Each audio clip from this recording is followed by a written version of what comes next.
Ake nginamukele balaleli emakhaya la ekhaya lethu la esichaza khona amaphupho njalo.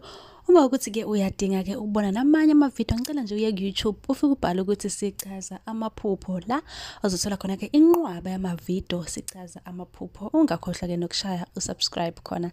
Kanti ke namhlanje sizophendula le yamanzi khona ubuzile ukuthi ingabe ekuphupha amanzi kuchaza ukuthini.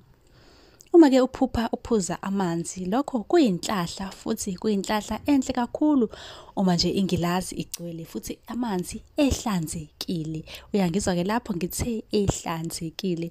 Uma amanzi ke enodaka noma ke ingilazi ingcolile noma ngithi ke amanzi lawo angcolile noma sithi ke ingilazi leyo nje ifile ayikho ke esimeni ke esihle.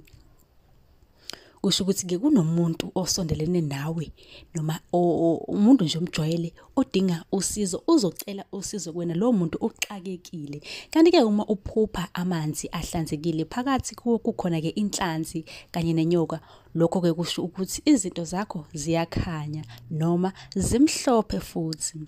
Kanti ke ukuphupha amanzi angcolile futhi ke ayizikhukhula kusuke kukhomba ukukhulelwa lokho okungaba kuwena noma ke kumuntu wesifazane noma okungaba komunye umuntu osondelene nawe. Kungenzeka ukuthi ke umuntu osemndenini noma ke umngani wakho abantu nje osondelene nabo impela nje kakhulu.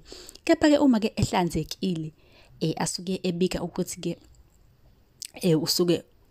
ukusuka kwebhadi ebelikusingathile noma ke ubungozi obebuzowenzeka kuwena. Ngiyayizwa leyo nto. Kanti ke mlaleli nawe makuthi khona iphupho onesifiso ukuthi sichazele kuyo, ungathatha inamba lapha kwibhayo ngibhalile usibhalile nje ku WhatsApp sobe sesibuya ke nephupho sizokuchazela lona ngevideo yakho na YouTube uphuthume uzofica inqwaba yamavideo ungaze phela ubuze into esesichazile ku YouTube. Nisale kahle.